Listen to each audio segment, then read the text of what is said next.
Hey, y'all, it's Dr. Tamika Hall here, and you are tuning in to Meet the Author. Listen, I'm really excited about my guest for tonight. If you've ever wanted to be up close and personal with those who make the decisions, those who kind of sit in those high places, I know she would like for me to say it, okay? Y'all, she's been at Paramount and BET, like, listen, all over the place. I'm talking about Miss Debbie D. Douglas. She's like the HR guru. She is the talent whisperer for Paramount. And she's written a brand new book. And she's giving you strategies on if you're wanting to make a career change and being able to find a job that you love and not just something that you're tolerating. Listen, I really think that the pandemic taught us all something different. We learned that we wanted to be home. We learned that we wanted to connect with family. And we learned, a lot of us, that we didn't like where we were working. So if you find yourself where you're like, I'm ready to make a change, I want you to share this out with someone, share this out, tag someone in the comments, and let them know that we need for them to jump on right now. You can be tuned in right on Facebook, YouTube, or over on Amazon Live. For those of you that are on Amazon Live, thank you so much for hanging out with me. Do me a favor and follow me there. Let Amazon know that I'm super duper cool. My kids hate when I say that, but I'm gonna keep saying it because they need to know and recognize that I'm the coolest. Okay, I'm hanging out with Debbie D today. Come on. Anyway, so if you're on Amazon, you will see at the bottom that there is a carousel. So if you have not had the opportunity to purchase her book, then I want you to do that on tonight. Well, listen, I'm not going to belabor the moment. I'm going to bring Miss Debbie D on the screen with me. Hi, Debbie. How are you? I'm lovely. Thank you so much. How are you? I am excellent. Okay, so you wouldn't even make me say this, but can I just say how amazing you are? And I want people to really understand who you are as a person, and the fact that you are not puffed up or anything like that, y'all. So listen, I sent Debbie information, and I did not realize that I told her to be here like a whole hour and 15 minutes early. So I happened to log on, and y'all, she was here waiting for me. Now, y'all, she's behind the scenes on Paramount and everywhere else. And I know in her mind, she was like, I do not need to be on somebody's live an hour and 15 minutes, but you did it. And I appreciate the fact that you did it, even though it was my mistake. And thank you for no worries. Thank you for having me. That means a lot. I want to ask you, even before we jump into everything, you really do work in high places. You work in places of influence, and you have gatekeepers. Like, people can't just get to you. How important is it for us to be gracious, even as we're able to climb the corporate ladder, or we're able to climb when it comes to entrepreneurship, and God puts us in a space where he showcases us? How important is it for us to be gracious? I think it's 100% important for us to be gracious, not only with ourselves, but with others. Especially, I think you alluded to the fact earlier that with the pandemic, a lot has changed. So we have to be gracious with candidates when they're applying, whether we're doing a video interview, whether we're on the phone. We realize that people are in different spaces and places right now, whether they're back to work fully or they're like myself, where I do hybrid. There's just some grace that we have to give each other, especially in these times right now. Yeah, and I love that. And like I said, for me, that's one of the things that really, it really struck me. I was like, she really could have been like, I'm not logging on here. You could have had the attitude, No. and you didn't. And I appreciate that, but it really speaks to who you are, your heart, your character. And I think that means a lot. And I think it really speaks to just how you've been able to rise. So you are the director of HR And I know at one point you were at Paramount, you were able to kind of do your rounds and go other places, and you're back at Paramount. Talk to us about getting into HR. Did you coming out of, because you have your master's? Y'all, listen, y'all, Yes. she's smart, smart. She's not just pretty. That's the pretty face. She's smart, smart. Thank you. Did you always want to go into HR? I always tell this story. I'm sorry for those that are on here that have already heard this story, but I'll tell it, and it is my story. When I was in undergrad at Stony Brook University, SUNY, I was studying social work. And at that time, I like to say I wanted to save the world one person at a time. Until I got into my internship and realized, whoa, this is way too clinical for me. How can I still help people, yet not take their personal lives home with me, and in a more business setting, but still helping people? So back then, the internet was just coming out, so showing my age. And I researched and found this resource called Occupational Outlook Handbook. And that's how I discovered human resources. It was very adjacent to fields like finance, social work, any type of service-oriented industries. And I realized that was something that was very interesting to me. Again, taking the clinical out of it and putting it more in a business setting. But again, the goal was to help people in some way, shape, or form that's fulfilling to me. And that's how I ended up deciding on human resources. But then I had to formalize that. Now I've had a 4-year degree in social work. What am I going to do with this? Yes. So I enrolled in the new school for my master's in human resources, and that helped to give me a leg up and a foot in the door at what we called back then, it was MTV Networks. Now we've rebranded a couple of times and we're now Paramount. But at that point, we were called MTV Networks. And that was that was my second job out of college in human resources. My first job in HR was actually at a theatrical management company called the Schubert Organization. So that was awesome as well. And it really allowed me to set the foundation for my HR career.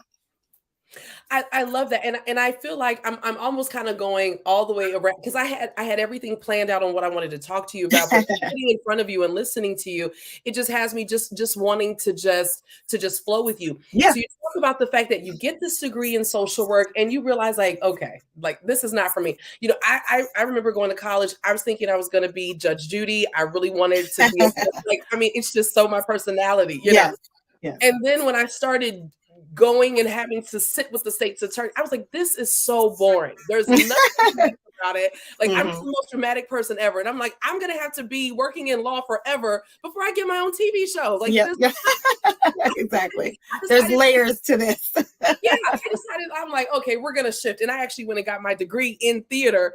And my dad was like, what are you going to do with what are you even going to do with that? I was like, listen, I'm going to do something. But if I'm going to pay for college, it's going to be something that I want to do. 100%. So I want to ask you, here you are, you've gotten your degree in social work. You realize this is not for me. I don't know if this makes sense, but did you go through a grieving period of some sort of like, this was my path, and now I realize this is not what I want to do? Was it like a grieving period? I would say similar, but more so now, what am I going to do? I was more so in panic mode that I have now graduated with a 4-year degree in something completely different that I did not want to exercise and actually practice. So it was really about what now, and really figuring out what would be my next step. And that's, again, how I ended up pivoting and doing the research, which is so pivotal. And again, I want to also emphasize the fact that the book is definitely geared not only to those that are pivoting or maybe jumping back in the job market, but it's really more of a refresher for that population, and more so a really 101 for those that are graduating, like those that are graduating in May right now, and looking to figure out what is my career path, what is my passion, what fulfills me, what is joyful for me, what makes me get up in the morning and I'm excited about that. So it really digs deep into all the different strategies around, one, figuring out what that purpose is, what is your passion, and what type of organization you even want to enter, and does it align with who you are, your values, your goals, the type of work that you want to do, the type of people that you want to work with, the culture. I mean, it really runs the gamut. So it's definitely applicable to all of those demos. But I would say specifically, if I'm really honing in on that demo, it would definitely be the entry level population in terms of the demographic. But again, it could absolutely apply for those that do need to pivot. And there are going to be those steps that you can absolutely apply and specifically use that for transitioning into a completely new field, because you're going to have to educate yourself on that new field. You may have to add some education pieces that you didn't have to enter that field. You have to figure out, are you willing to give up X to go back into a entry level position to even enter that new position or that new career that you're not well versed in. So there are a lot of, again, applicable strategies in there for all the different demos. But I just wanted to point that out. Oh no, and I love that you went there, because I was like, wow, what a perfect segue for us to really talk about your book, Now What? And so when we're kind of, listening to your path, you discovered pretty early on what you didn't want to do, and then you took the time to research, to be educated in a field, and it seemed like you landed somewhere that you really love what you're doing. And so now here you are, you've been in talent acquisition and recruiting for over 20 years. You've spoken on panels and in conferences. And what actually prompted you to write this book? Because like you said, what I love about the book, and I have my copy, what I love about it, it really does touch every area. It touches, it doesn't matter what level you're on. So what prompted you to even write the book? I think it really is just that, the fact that I was out here providing little nuggets of information and knowledge to a lot of different audiences. Again, particularly in the entry level fields, I would speak to interns, I would speak to folks that are in grad school, I would speak to people that are already in the workforce, whether entry level or seasoned. And it was something that I had in the back of my mind, but I wouldn't say it was something that was an immediate goal of mine. And oddly enough, well, maybe not oddly enough, my significant other, he actually kept saying, wow, I've been observing all the things that you're doing. You're kind of like doing your thing in this space, and you seem to be a subject matter in this space that everyone is calling on you to have your voice being heard and sharing that with other people. So I was like kind of thinking, okay, well, I put it in the back of my head again. And then I kept getting that prompt.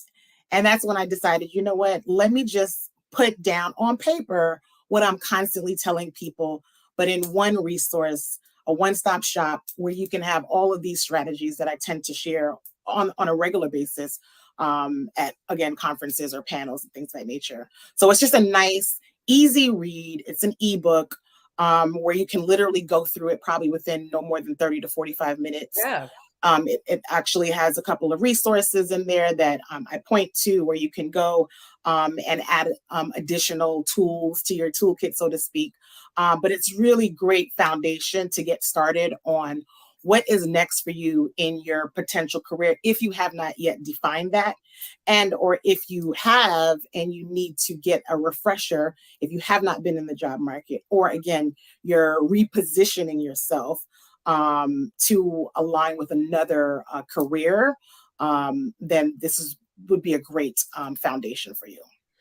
You're absolutely right. And, so we're talking about the book for those that are just joining us. Thank you all so much for hanging out with me and Debbie D. Douglas. Like, first of all, I can't just say Debbie. Like, it's got to be the whole thing. It's Debbie D. Douglas. Oh, yes. Friends and family. Yes. It's like Halle Berry. Nobody says a Halle. They're like, it's Halle Berry. Like, I'll take that. I like that. Ever since I became a queen, I'm like, she's Debbie D. Like, it's Debbie D. It's the whole hands. I don't know. That's so unprofessional. I feel like I'm in front of the HR queen, so I'm like, I need to be prim and proper. But I'm like, you're this fine. Is Debbie D. Douglas, right? That's actually my signature on my work email. I always end off my emails with Debbie D. So you get it. I'm so good. I'm so good. Listen, it just makes me want to slip into my radio voice. Like, we're all with Debbie D. Like, I just love it. It just makes me excited. So for those of you that are just tuning in, I'm talking to Debbie D. Douglas, and she is the talent whisperer. We're going to talk about how you received that title also. But she's the talent whisperer over at Paramount, and not just Paramount, but she's everywhere. And she's been training people for years when it comes to HR. And now she's put everything that she knows inside of the book. Now what? 12 strategies to landing the career you'll love and not, well, I put the and in there. The career you'll love, not tolerate. I think that is so powerful. How did you become coined as the talent whisperer? I think it's a combination of just hearing all the different terms that people would refer to me as. I've heard you're such a master connector. You're kind of like a talent matchmaker. So I kind of just coined it, branding. Especially given the fact that I speak a lot. I literally use that on my LinkedIn more as a branding to really draw you in as to what I do and what I feel. My love, my passion is really connecting people and truly making those corporate matchmaking opportunities. And it's been a blessing.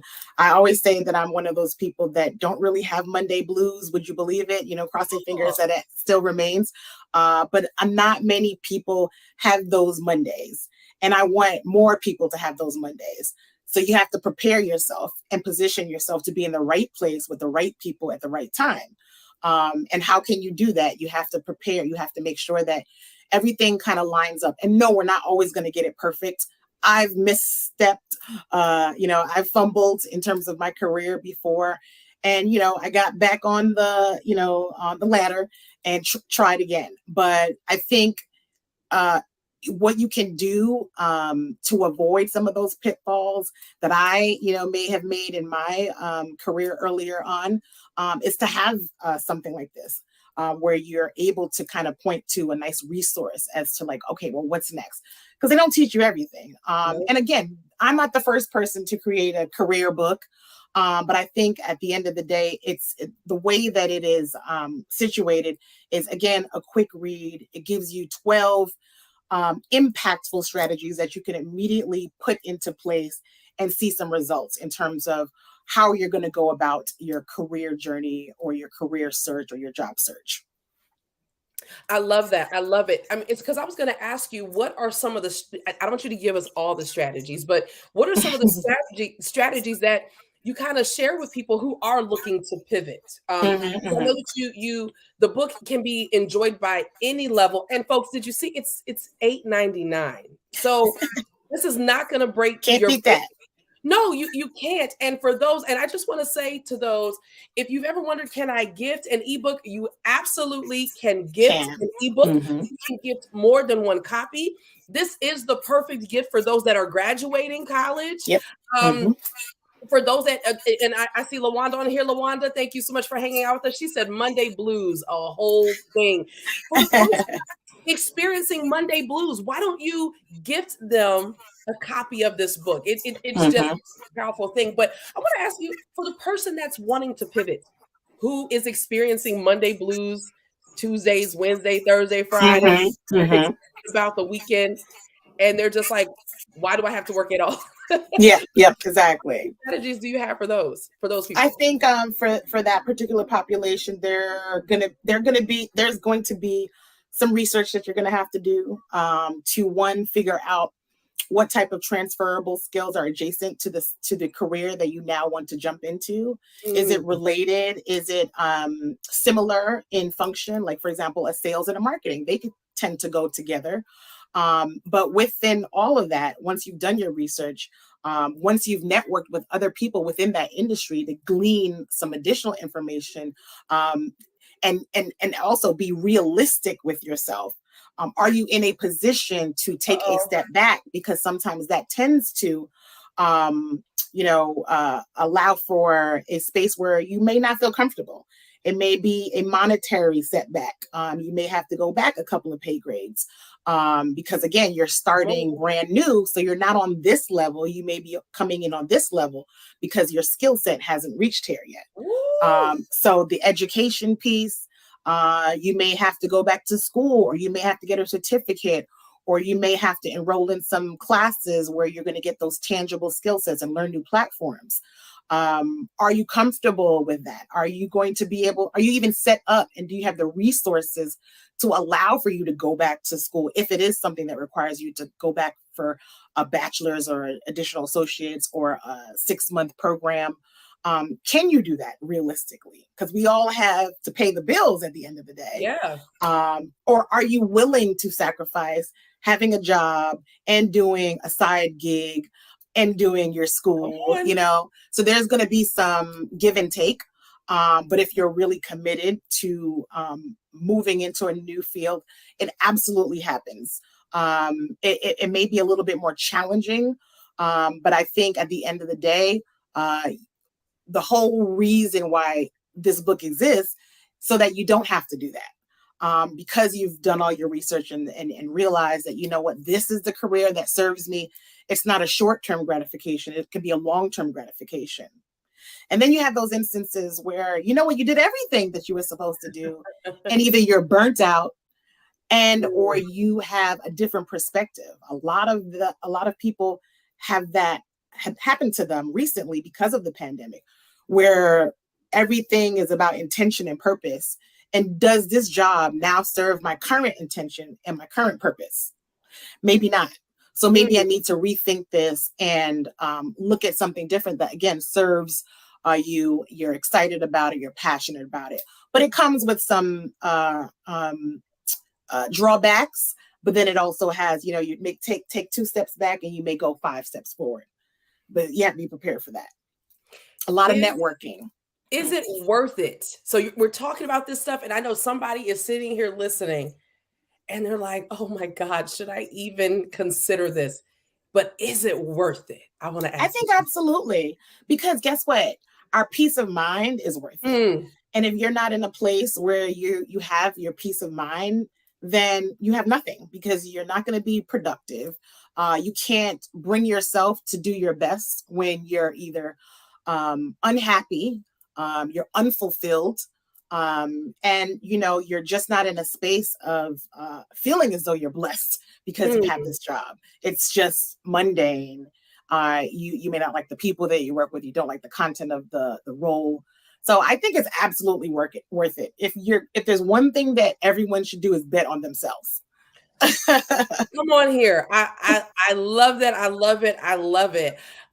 Really quick, I'm going to pause for a second because we have a special person that just that popped on here. Sharon Monet says, she says, I did it twice. She said it not easy, plus add single mom with it. I'm lucky I am sane. But is a book publisher. She's the publisher behind your book. And now what? Yes. Go Pen Legacy. Legacy. Hi, Sharon. And I don't even know if you realize, do you realize your book is still a bestseller? I didn't realize, actually. I'm excited to hear that. Still a bestseller. I remember Awesome. I actually reached out to Sharon. And Sharon, thank you so much for allowing me to connect with Debbie D. See, it's the voice. I got to drop and everything. But as soon as she told me about you, I'm like, oh my God, you got to let me have her on my show. I'm like, give her to me. Like, all yours. Yeah, I'm like, no, give her to me. Like, I want to interview her. I want to interview her. And I went to the book because I wanted to get a copy of the book. And you were a bestseller in 3 categories. Like, you were still a bestseller, and you are still a best-selling author even right now. And the book came out on April 11th. And I think that is so amazing. That speaks to, number one, the publishing giant that you have behind you. It speaks to your marketing. I love how you push yourself. And you just said it. If you're going to bet on anything or anybody, you better bet on yourself. 100%. I want to ask you this. So in the book, you literally go from, well, you know, I'm country. So they say from the rooter to the tutor here. Yes, right? yes. I'm very familiar. You really give us all of that from the front to the back. You explain it all to us. And one of the things that you talk about are some of the red flags for job seekers. So I think a lot of times as a job seeker, we're afraid of, okay, what if they don't like me? Yeah. Give us red flags on what should you look for in a potential employer? Can you give us 100%. a couple of those nuggets, please? Yes, absolutely. And I love to talk about this particularly because it's so important to, as much as we, the recruiters and or the employers or hiring managers, are looking for our ideal profiles and our ideal candidates and our superstars to attract and bring to the company and hire ultimately. You as a candidate should be very discerning as well. Mm, Because at the end of the day, you're going to be working with them 9 to 5, sometimes more, Monday through Friday, typically more than we see our friends and family. come on So here. if you're going to make such a commitment to an organization, then we want to make sure that are they checking the boxes for you. Some of the red flags can be anything from, well, for my personal favorite is it a diverse organization?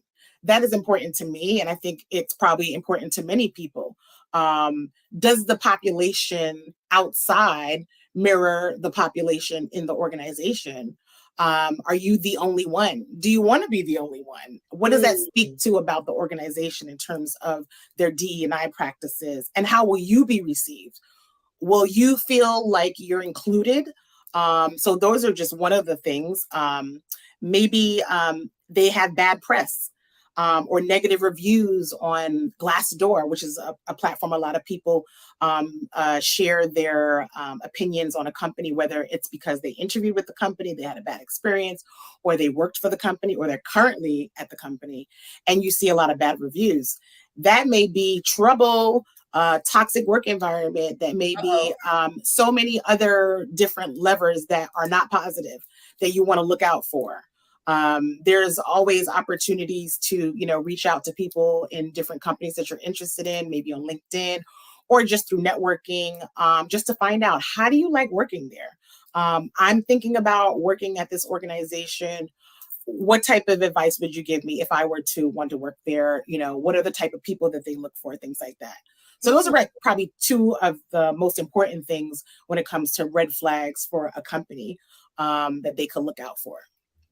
I love that. Oh, am I muted? No, I'm not. I love that. I want to give a quick shout out to Dana Santiago. Do you know Dana Santiago? Yes. Hi, Hello. Dana. Dana's right here, honey. She's giving us the praise emojis, sir. And I have another here, and I'm sorry I don't see your name, but they said go friend. They said go Aw, friend, and thank then you. somebody else has said such good information. And these are golden nuggets. These really are golden nuggets for folks. I want to say to ICD, thank you so much for following me over here on Amazon. Oh, it's Michelle. I think that's Michelle that said go friend. Aw, okay. Thank So you. Michelle, thank you so much for just hanging out with us. So I'm sorry, Debbie. I'm not trying to keep you for the rest of your life. I do want to ask you. So you've given us the red flags that we should look for as job seekers, but how can we impress? How can we be an impressive candidate when we're interviewing? What are the things that Hmm. when you're looking for talent? Like, I mean, I want to be a shining talent, right? So, Absolutely. what's Absolutely. what's one of the most impressive things about a candidate? I think outside of the typical things like strong communication, someone that does their research and they are coming to the table and can speak intelligently about their experience and can provide wins and things of that nature, is someone that's passionate. They're passionate about what they do and the job that they're applying for, but they're also passionate about the industry. And that speaks volumes because you're going to Mm, probably get to the top versus someone that is, you could just kind of tell that they're just here for the job. They're just looking for a paycheck, but they can't speak about the services or the products that your company, is presenting. And, they feel very disconnected to the job and the organization. Passion goes a long way. It mm, shows that, one, you may be more committed to the work. You can be a brand ambassador for us because you're excited about the work, you're excited about the organization, you're excited about the name. But most importantly, I think passion, passion, passion. And then someone that can show they're an added value. mm. There's that word, people are like, oh my God, they have to be a cultural fit. I think, and I've learned throughout the years, just through training and things of that nature, it's not about a cultural fit anymore. It's more about a cultural add.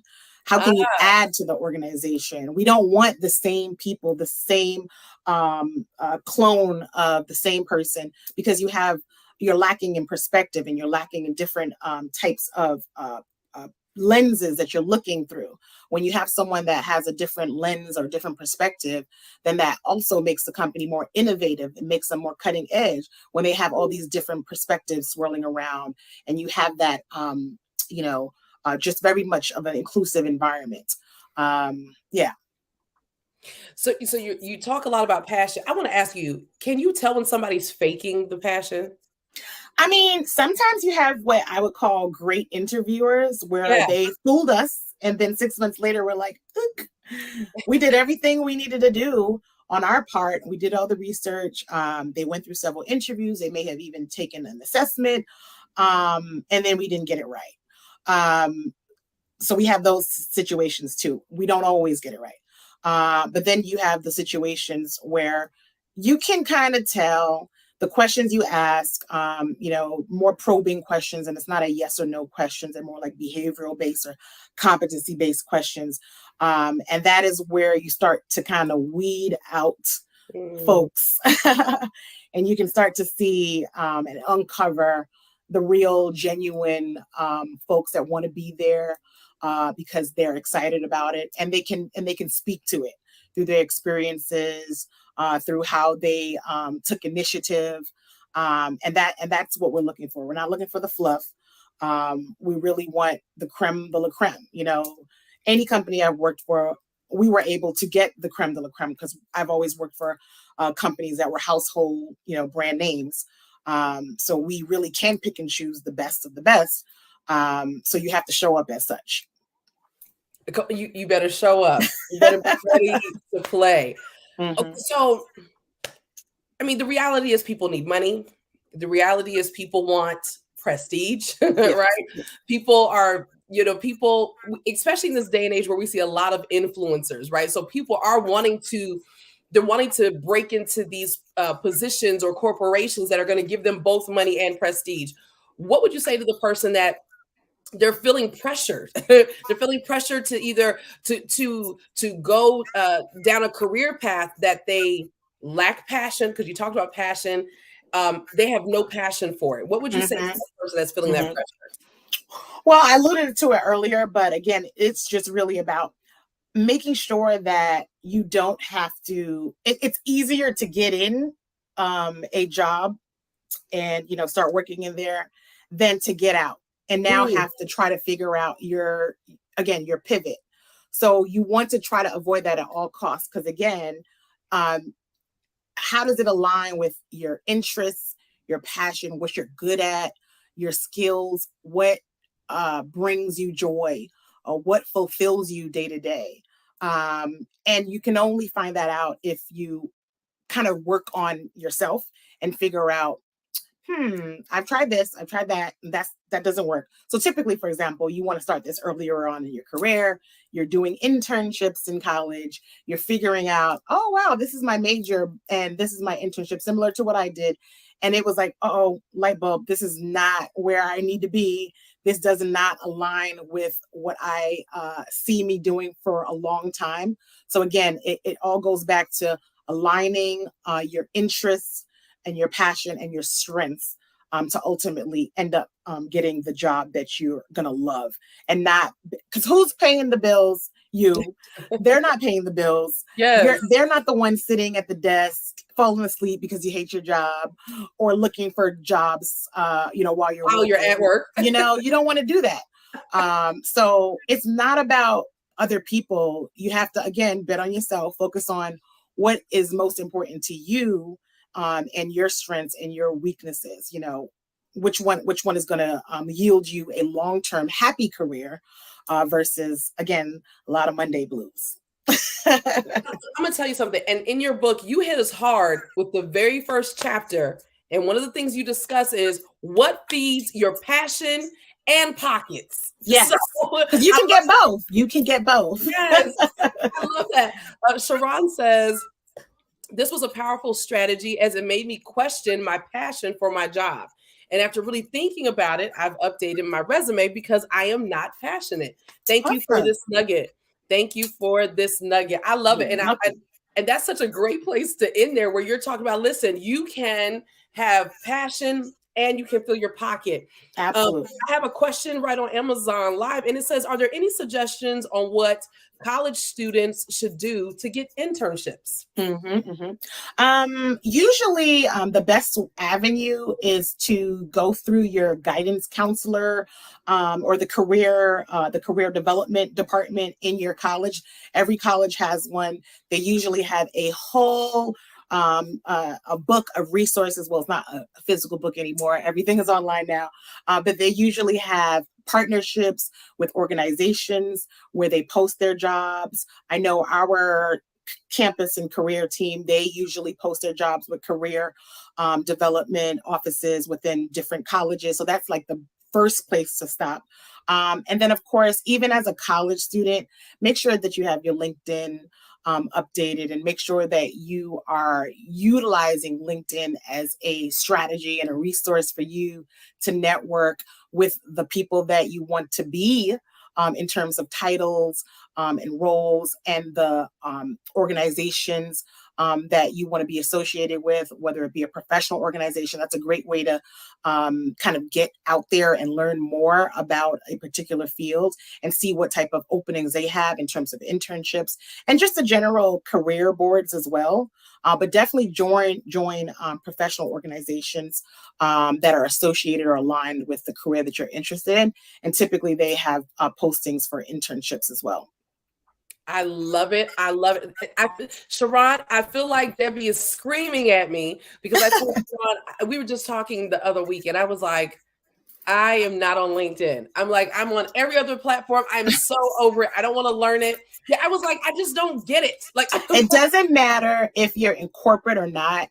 It's very beneficial. Every recruiter or your next business partner or your next client could come from a LinkedIn. A lot of people gotta do it. assume that you only have to be in corporate America to have a LinkedIn, That's what I thought.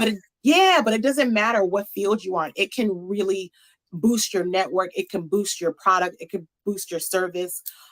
It's such an amazing tool. Tell me how it works a couple months from now, and I can imagine your business is going to be different. Okay, well, I'm gonna do it. I'm going to do it. I have a couple more questions, and I'm Yes, sorry because I know you've had a it's long okay. day. It's okay. Thank you for hanging out with us. Yes. Sharon actually has a question. She says, when it comes to changing careers, is going back to school mandatory, especially if you're not trying to add debt to your life? She said, can you speak to what else we can do to fit the new career without debt? Mm-hmm. If you're in a position or where that's the case, and you truly do not have to pick up a whole new degree, like for example, some fields you just can't get around it. A CPA needs to have a degree in accounting. They need to know the principles of accounting. They need to know the theory behind it. A web developer, for the most part, usually has to have some sort of theoretical education behind that. But even in a field like that, so for example, as per Sharon's question, there are a lot of free resources now. Unlike when I was going to college, we didn't have YouTube, we didn't have Instagram, we didn't have social media, where you literally have information at your fingertips floating around you everywhere. I always say you can become a guru of anything nowadays just by logging on to free YouTube courses and classes, True.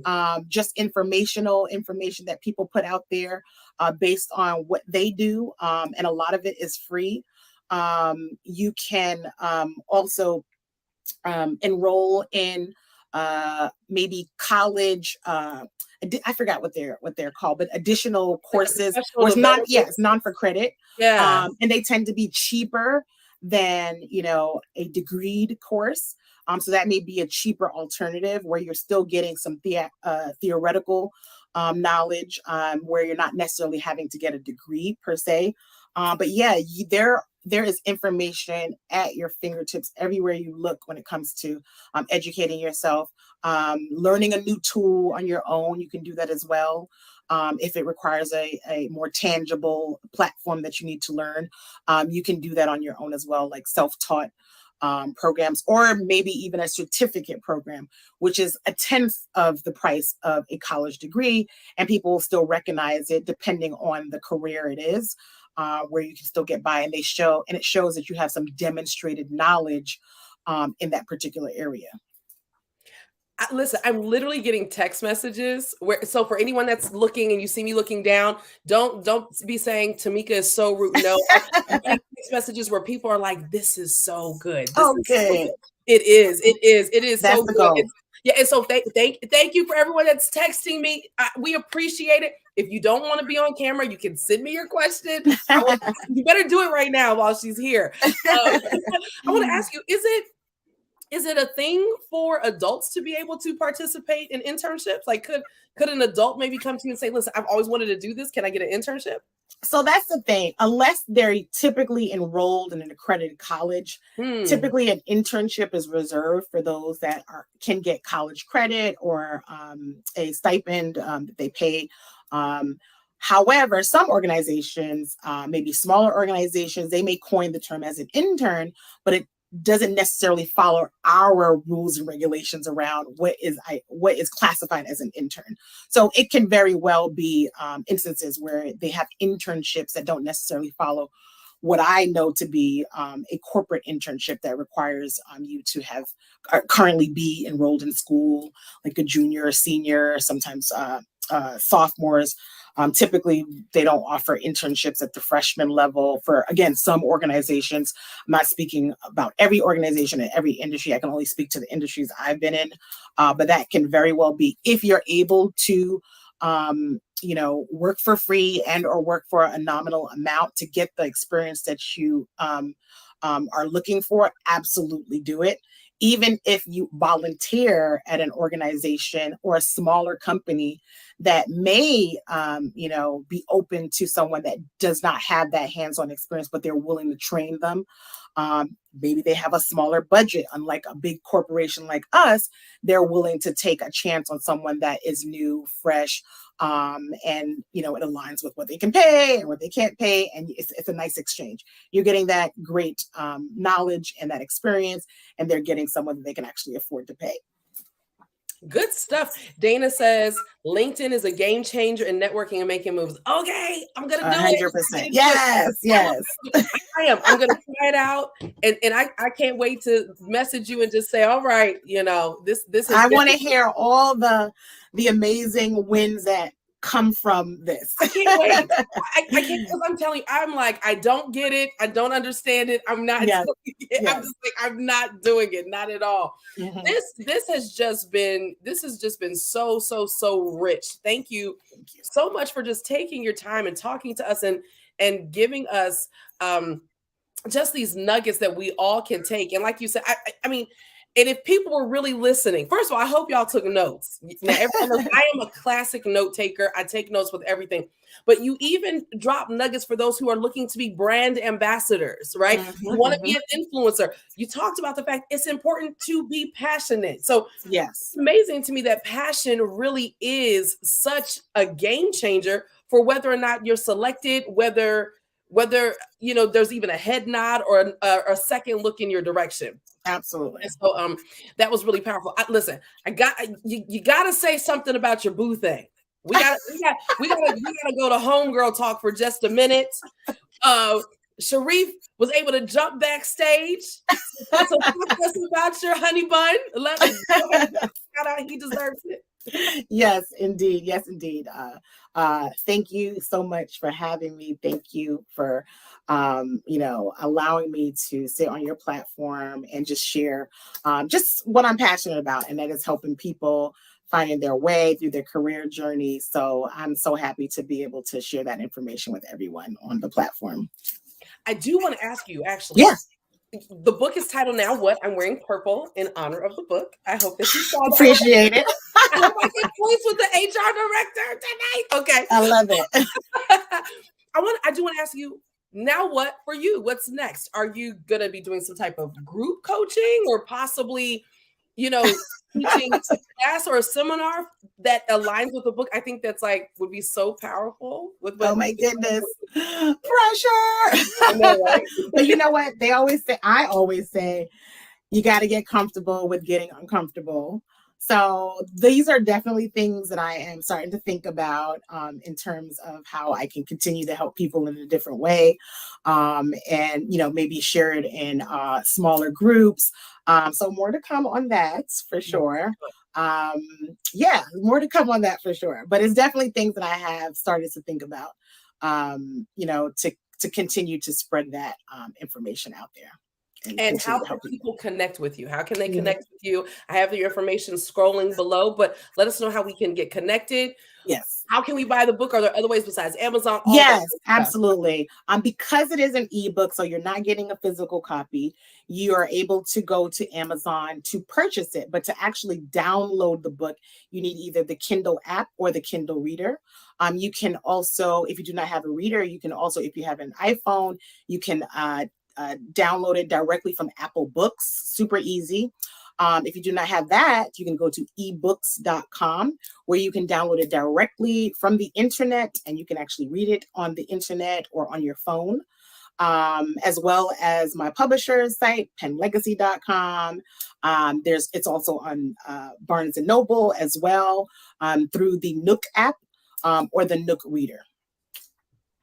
You go, girl. Listen, I'm gonna tell you something. As many books as I have published, I always forget all the places that people can get stuff. Yeah, yeah. First time. You did a great job. I mean, you rattled them off. I'm like, she's right. No, yeah, she's right. Oh, wait, hold on. Because I can actually show this on the screen. I wanted to show everybody Pen Legacy. Hold on before it scrolls past. Oh my gosh, I think I missed the moment. No, I didn't. There it is. Y'all see it? I see it. Yeah. We're on Pen Legacy, friends. This is on. You made the homepage. You go, girl, making the homepage. Look at that. Pen Legacy. G. Booker says great information, Deb. Thank you. G. Booker, we are so appreciative of you being here with us and you hanging out with us. Debbie, I just want to say thank you again for spending your Monday evening. I'm so glad you don't have the Monday blues, because you showed up. I can't tell you how many times I have people that are in their backstage and I have to kind of pump them up for the interview. I didn't have to do that with you because you don't have Monday blues. You love no, exactly. I love it. So thank you so much. Listen, y'all, I told you that this was going to be power packed, and even though you may have missed all of the live, because I've seen you guys jumping in and out, it's all right. The replay is going to stay up, and please do us a favor. Make sure that you share this out, whether you're on Amazon, Facebook, or YouTube. Please share the information. Share this live, because there's so much in here. We almost had a mini masterclass. Now what? Like, exactly. Masterclass. So get the book, sit down with this. And if y'all listen, just get the book, give it to somebody, give it to some friends, and all that great stuff. And listen, y'all, and don't forget to make a review once you've read the book, because reviews are so important and so critical when it comes to future sales. So make sure to make a review if you haven't already. Y'all got that? Because I need to do a review. So thank you. Look, do a review. And for those of you who are not you're not on LinkedIn like me, get on LinkedIn, because I just got read the business tonight that I need to do it. So I'm going to do it. And listen, you all, remember that I love you. Remember, you were created to make God famous. He's anointed you to do hard things. And you all have a blessed night. I'm going to be back here tomorrow night with Pastor Stefan and his book, The Heart of Consecration. So I can't wait to see you all. And you all have a blessed evening.